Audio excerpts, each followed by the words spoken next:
That was wonderful, Nancy. I've heard her speak before about this issue, and makes you realize what we're doing at the large scale. Anyway, I'm Joan Rose. I'm a professor at Michigan State University. I'm going to chair the session this afternoon. We have two presentations, and our first is Joe Grindstaff, and he is the general manager of the Inland Empire Utilities Agency. You know, I was looking at his bio, and he's had 30 years of experience in California, but not just that, because he's been the general manager of a number of different districts of various sizes with various problems. I think if you looked at them, Monte Vista, Santa Ana, he was the chief deputy director of the California Department of Water Resources, so he's had experience there, executive officer of the Delta Stewardship Council. I think what he's doing now is quite interesting, and especially for this session, addressing the challenges of urban water sustainability, because he's leading his agency really in the reuse of water, and not just water, but biosolids as well. So the whole idea of this recycling and philosophy to meet sustainability goals. And so, Joe, thank you very much. Wow, this is well organized, isn't it? She just clicked one click and here it came. Thanks, I appreciate the opportunity to be here.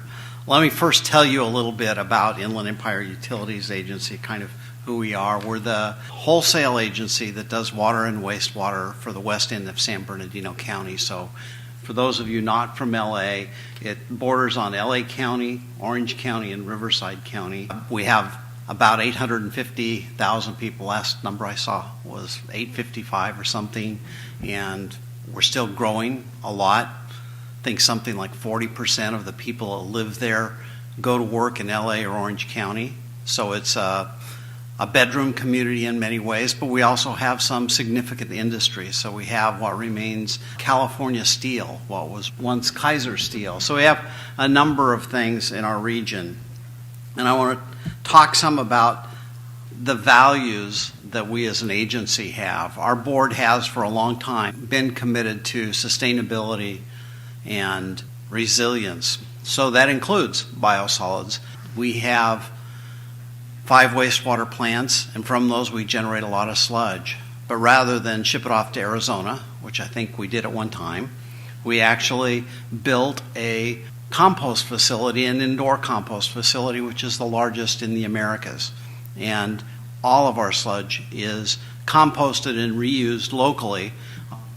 And it's part of the commitment to make sure that what we have is actually reused.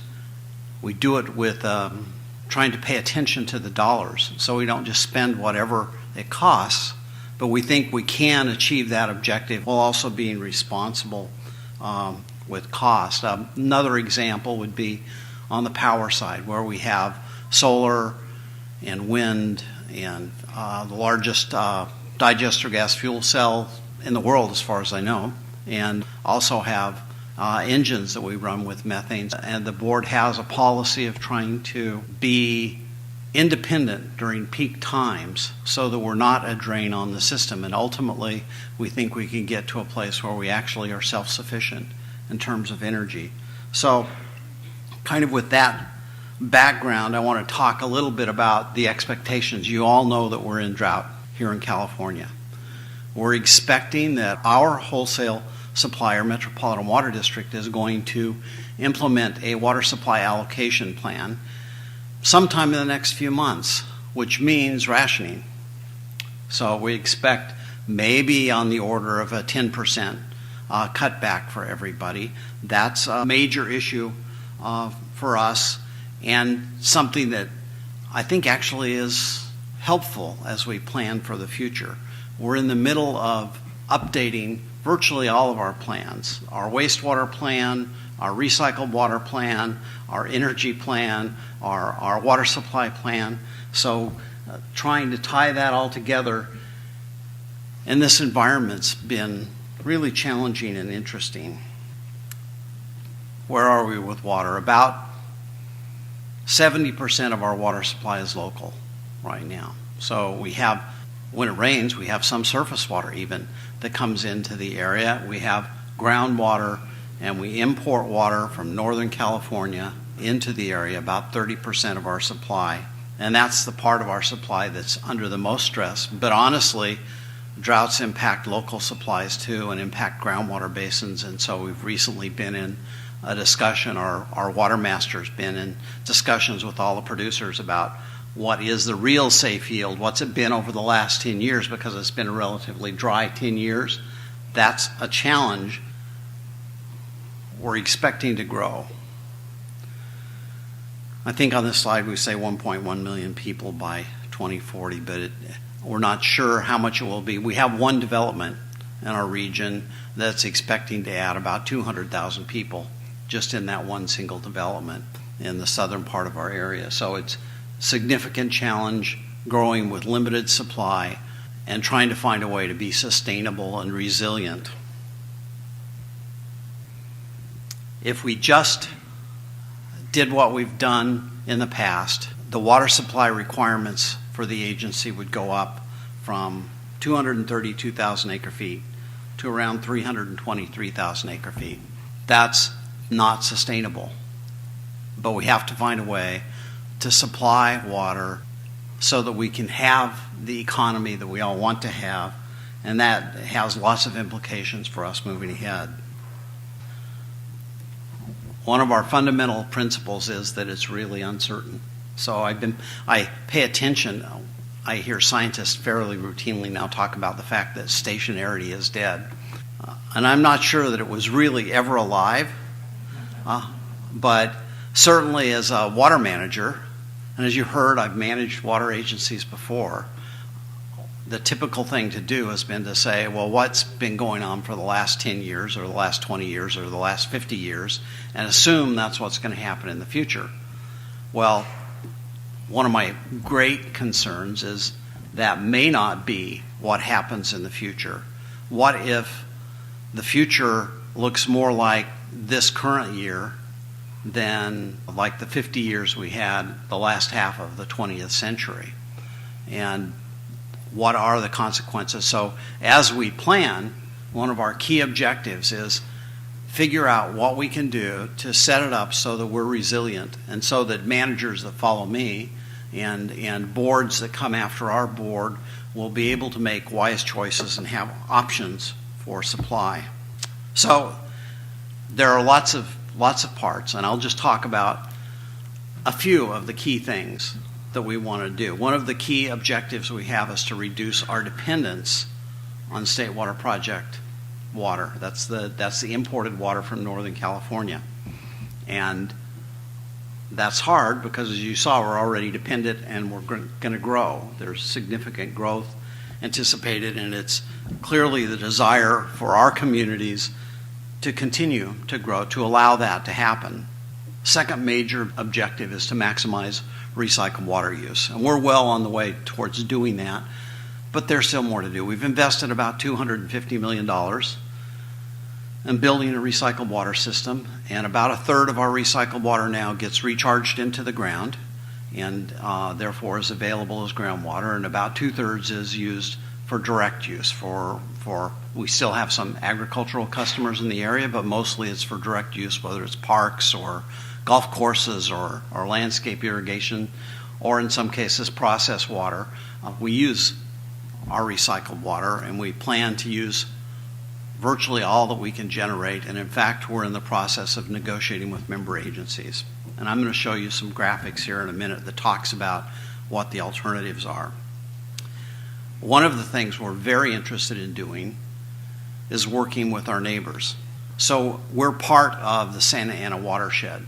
So there's a river that runs here in Southern California, and we're part of that watershed, and we don't think that we can really be successful if it's just us, if it's just our district, our 7 cities and our 7 8, 9, 10 water agencies.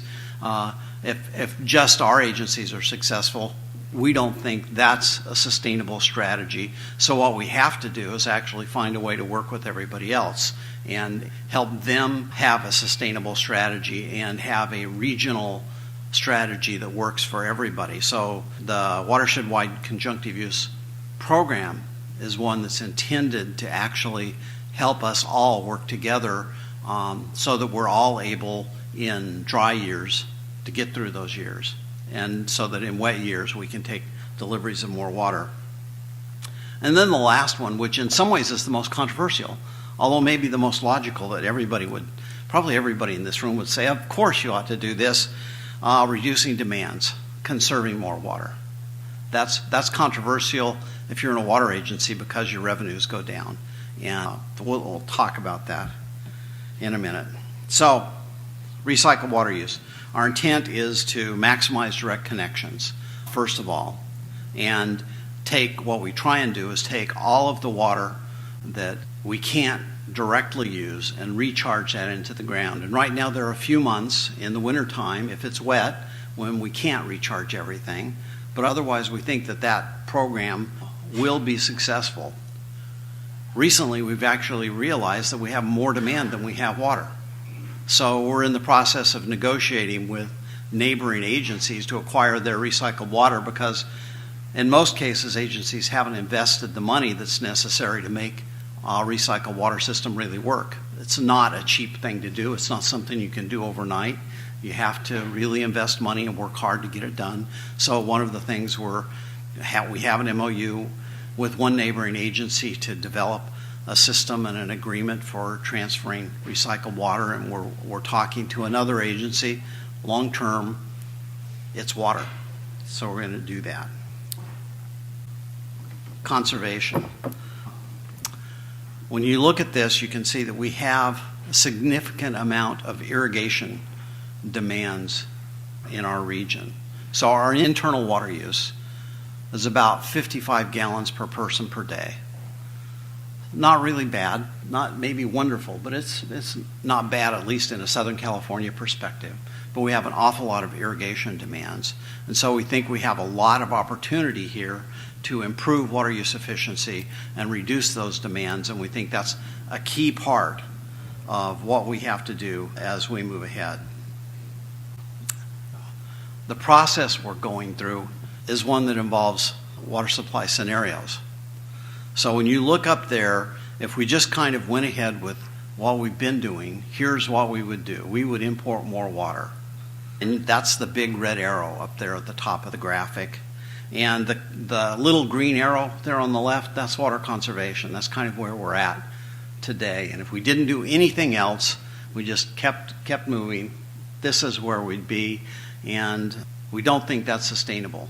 And as I talked about before, our board is very committed to having some sustainability, to being reliable for future generations. And as you heard, I've worked on Delta issues. All of our Northern California water comes through the California Delta, and it's not something that we want to count on increasing as time goes by. This alternative here is what's called a balanced alternative. If you ask most of our member agencies, this is probably what they would prefer, because it leaves imports close to where they are today. Right now we import about 60,000 acre-feet a year, round numbers, and so this leaves imports there and does a little bit more conservation. We meet the law. There's a state law that we have to improve efficiency, reduce per capita use by 20% by 2020. So this actually meets that state law. And the other thing it does is it keeps the revenues for our member agencies intact. And for them, that's a really big issue. We've recently been going out and meeting with all of them. Oh, what should we do? And this is what we think. And for them, the rationing that's probably coming this next year, obviously the weather could change, but that's a really big issue. So what do they do as an institution if they haven't got rates in place that will sustain them if water sales drop by 20 or 30%? That's a huge issue that many agencies, many local, especially smaller agencies, just haven't dealt with. Here's another alternative where we focus on water supply locally. It's, again, maximizing recycled water. You notice it does not increase conservation a whole lot. It leaves it it meets the minimum requirements for the 20 by 2020 law, but it does, the direct deliveries of water from the north are reduced, and most of those deliveries are actually delivered to the groundwater, so you could take the water out in dry years. That comes closer to a more sustainable program. Here's, and I know this may be boring, but I want to make the point, we have all of these scenarios. None of them are exactly what's going to happen, and none of them will make everybody happy. But we have to plan, and we have to figure out where are we going to make our investments. So on this alternative, we're talking about increasing the amount of conservation. So this is a significant change. Probably means less sales for our member agencies. We also, and I haven't talked about it here, but one of our strategies is stormwater capture. And we've invested somewhere around $100 million in that. And we probably have about another $100 million to go. We actually have an agreement with our local flood control agency, and we operate the flood control basins for the purposes of capturing stormwater, and we use those same basins for capturing recycled water that we percolate into the ground. So we have that program, and the plan is to expand that. It's not a huge amount of water, but it's significant moving ahead. So this alternative decreases the amount of water that we take from the state project, though, significantly, as you can see. And one other reason why that makes local agencies nervous, we have probably invested $500 million in surface water treatment plants to take deliveries of Northern California water. So if we say in the future we're going to decrease taking that water, then all those member agencies that have invested all of that money feel like they would have to explain to their board members and the public, why have we invested in this if in fact that's not going to be a big source of water supply as we move ahead. Here's the really big one that really scares them. And this is a 40% reduction from where we were 5 years ago. The law said we had to do 20%. And the truth is here, we have these imports, but we actually have water being able to be exported out of the region. The amount of water that we use in this alternative ends up being something in the range of 140 gallons per person per day. So to me, that actually doesn't sound bad. That seems like that might be a reasonable number given the climate of where we live, given the fact that we want to have an environment. We don't want all of the landscaping to die. We want to have trees. We want to have a nice place to live, but it might be something that's doable. I mean, in Melbourne, their per capita daily usage now is consistently 45. And obviously it's a different climate, but the drought drove them to change things, and those changes appear to be being held on to. People appear to continue to be living with a much reduced water supply. So, and having been to Melbourne, it's a wonderful city. Our region could probably, maybe not live on 45, because we have to irrigate some of our landscaping. We have to do some of those things, but we don't have to do everything that we've always done. Now, these are all draft scenarios, by the way. There are some problems with this. If you reduce water use on landscaping significantly, that bottom arrow coming up from groundwater probably has to get a little bit smaller, because you're reducing the amount of water that goes into the ground. And I don't think in this scenario they didn't take full account of that. But they're working to improve these scenarios. We're in that process now. And that process is, we have somebody here in the audience that works for the company that's working with us on developing our integrated resources plan, which is where these graphics come from. And he was saying, I'm hearing that it's also political. Of course it's political. We have 850,000 people with 7 elected boards for different cities, 7 city councils, and lots of people who worry about their quality of life. And they don't want some bureaucrat, I'm a bureaucrat in their definition, to tell them that they have to change the way they live.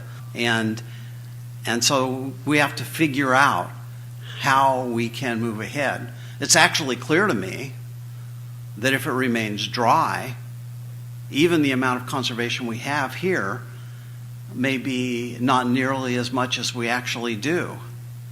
And now that's really scary.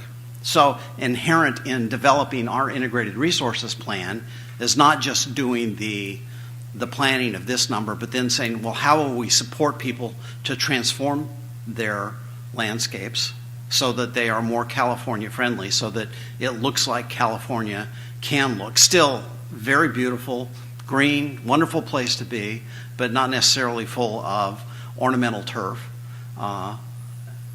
So we have to help people transition there. We have to help our member agencies, who are all these retailers, figure out what they do with pricing, how they can have sustainable rate structures that allow them to continue to operate and maintain the water utility as they move ahead.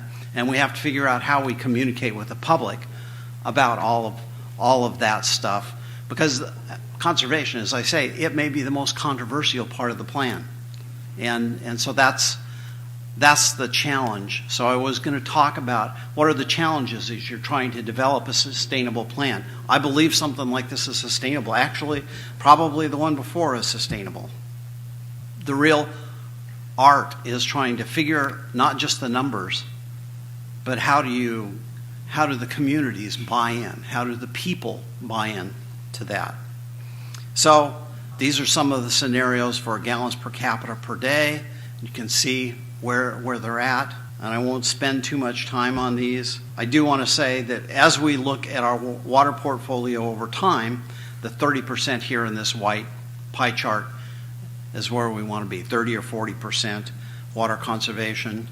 And as I tell my staff, none of these numbers are right. These are planning numbers. But what this is going to set the direction, help us decide what investments to make. We're going to invest in recycled water. We're going to invest in stormwater capture. We're going to invest in water conservation. And when we do all of those things, they'll come back and recalibrate in 5 years and say, well, we need to do more, or we need to change slightly our direction. And that's the challenges and the opportunities. So thank you very much.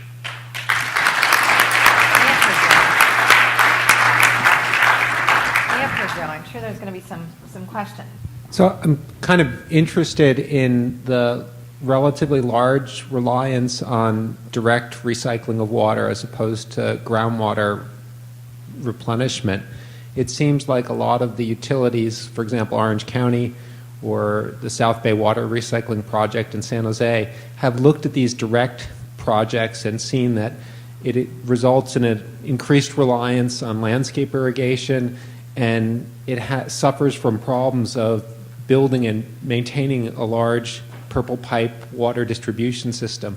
So are there attributes of Inland Empire that make it different and make direct recycling of water as opposed to potable water reuse, either direct potable reuse or groundwater recharge, more attractive? Yeah, there are a couple of things there. One part of, in order to do the recharge of water, we had to build almost the same system that we built, but it costs less to build one that does direct use than it does to do one that moved all of the water into the basins. And we didn't have the basins. I think ultimately the most recycled water we could percolate would be 34,000 acre feet a year. That's in 30 or 40 years. If we had that much, we don't have that much that we could use now.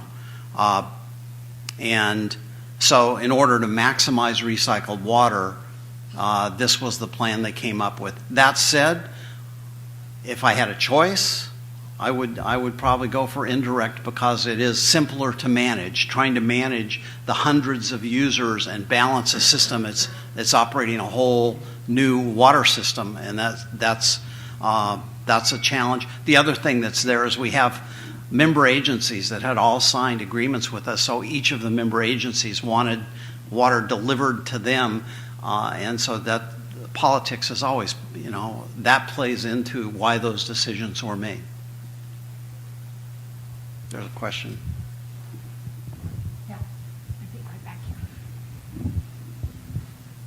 Hi, with your recycled water, basically it's kind of a closed loop where you're capturing most of it, and you're talking about aggressive conservation. Have you started talking about focusing on outdoor conservation versus indoor, which is basically a supply? Yes, one of the challenges is salt balance, and I didn't mention that, but we actually operate a groundwater desalter there, and long-term salt balance is a really big issue for us. So we have to manage that very carefully. We don't want to hurt our aquifer in the long term by choosing to do what is in short term, what short term would be the least expensive thing. We want to look at what's the right thing long term. So yes, there are challenges with doing that, and we have to bring water in from the outside to some extent. Right now, one of the challenges we do have some. The region originally was agriculture, and there were both lots of citrus and there were lots of grapes, and then they switched over and we had the largest concentration of dairy animals in the world in the Chino Basin. So we have huge water quality issues that we have to manage while we're doing all of these things. So I said it was more complicated than what I was presenting here. It is much more complicated. We have, if you add the water supply stuff that comes in, our agency, the wholesaler, we have a $200 million a year budget. So there's lots of complexities in doing it. But as I say, the most controversial thing is, do we really have to use less water? And what happens with all of the retail agencies' budgets if we do that? And